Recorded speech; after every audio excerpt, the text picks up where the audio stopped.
Hi, everybody. Welcome to your weekly collective reading. This will be for the week of December the 19th through December the 25th. If you are celebrating Christmas, Merry Christmas, Happy Holidays.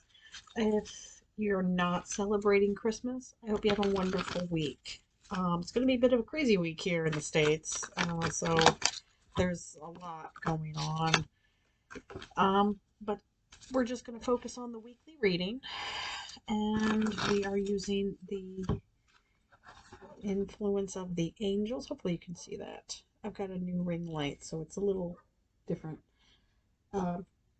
Influence of the angels is the deck that we will be using.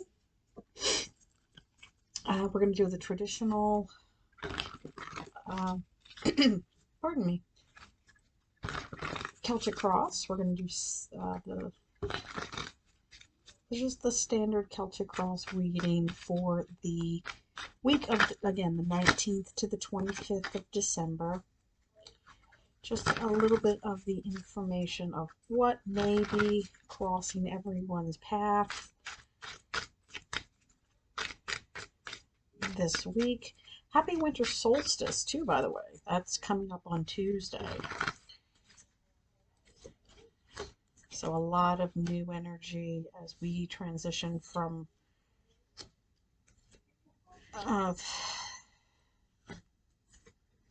one season into the next. We are celebrating the return of the sun. The days will be starting to get longer, at least here in the northern hemisphere.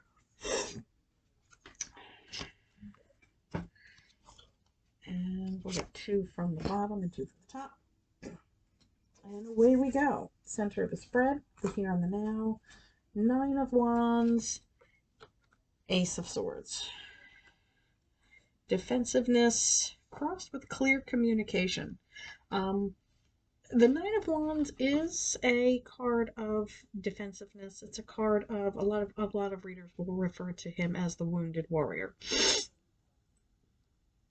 In the traditional Rider-Waite, he is a soldier with a bandage wrapped around his head. It, at least for me, signifies that one last push, that one last battle, that one last time to take up arms, one last hurrah, before you get to the 10 of Wands. It does speak of defensiveness. It does speak of a little bit of self-protection. However, you'll notice he does have this gap in the wall. And depending upon how you read that gap, it's either an exposure or a vulnerability, or it's optimism. Ready for one last thing to come through. And it is crossed with the Ace of Swords. Ace of Swords is a 1. It is indicative of air energy. It is about clear communication. All of the swords cut away the kind of bullshit thinking. It is they cut the cobwebs, they cut the self bad talk. They cut away all that clouded thinking, that clouded judgment. So that's very excellent. Base of the reading, we have the 7 of Swords. The 7 of Swords is a card of, well, there's a wolf in this. I gotta get a really good look at that one. He is running away from the wolf. He has stolen those swords. He has I'll read you from the book because I'm not familiar with this piece of art. Let's see if they recommend that. If they tell you what that painting is, because these are all paintings based on Renaissance art.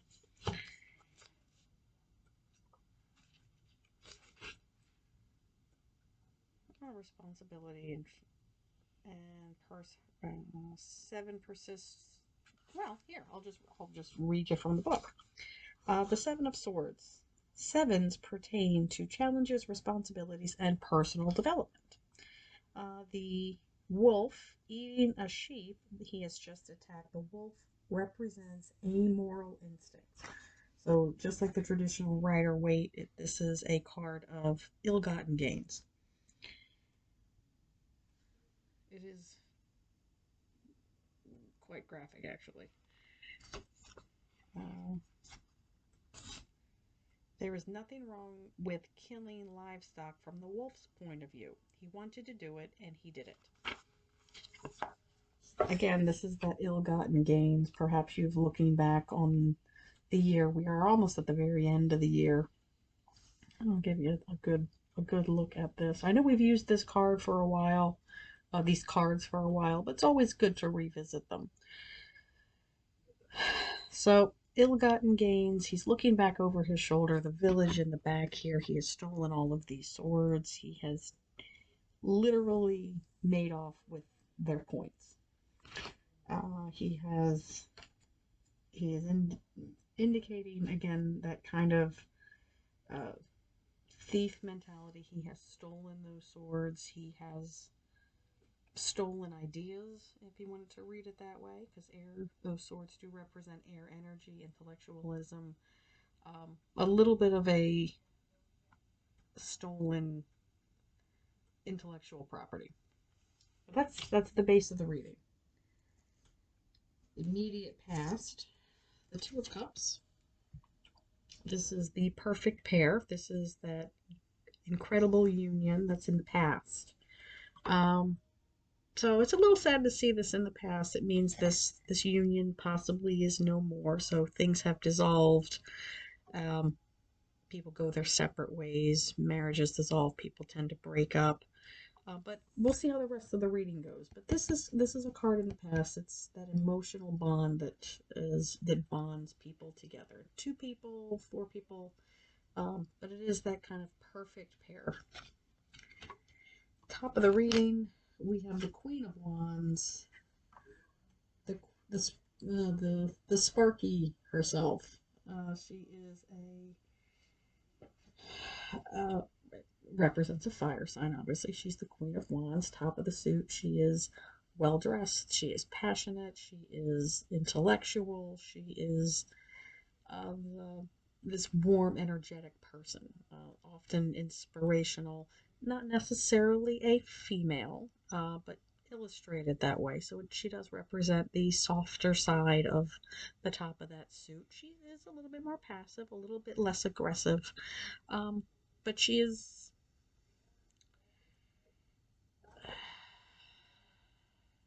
the creator. A little bit of that Empress energy.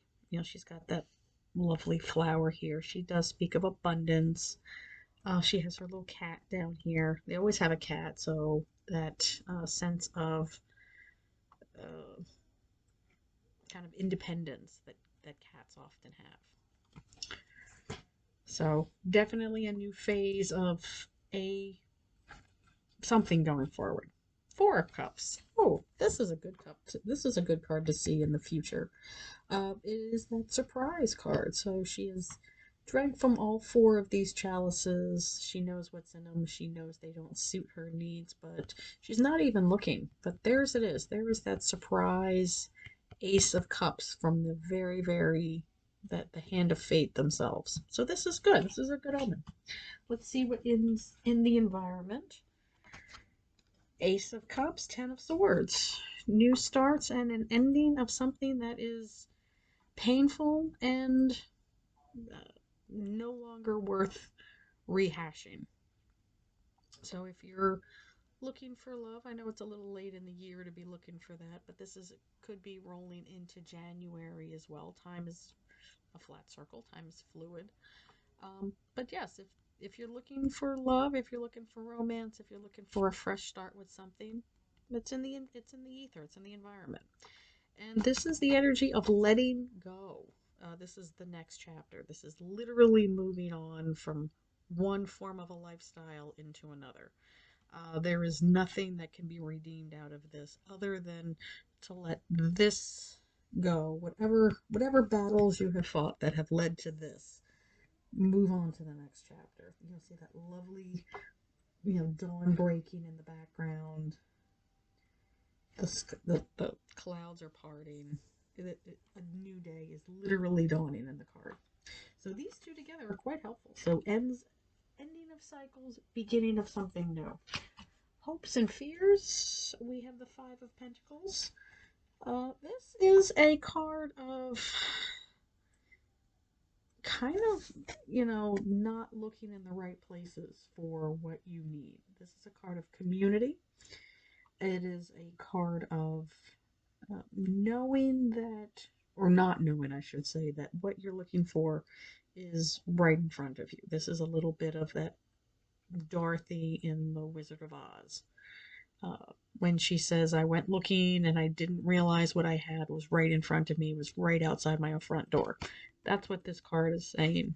All these people are kind of wallowing in what they have, in their ailments and their illnesses and their misfortune, but they don't see that salvation's right here. They just need to reach out and grab it. Overall outcome, the Fool. What were we just talking about? New starts. New starts. I like to think of the Fool and the Magician as having all of the aces, because he literally is a clean slate. These are two new ones. Clean slates. Clean slates, wiping the slate clean, flying off. His basket is empty. You'll know most of the time the traditional Fool has just a small satchel of what he or she is bringing forward. This one doesn't even have that much, just literally the clothes on their back. So that's excellent and not surprising, given that we are so close to the calendar new year. Okay, let's see what the clarifiers have to say. King of Cups, the wise, emotionally mature person. He happens to be listed as a man here, and this is a painting that is based on the portrait of Erasmus, that great humanist writer from the Tudor period, just prior to the Tudor, or the Tudor period in British history.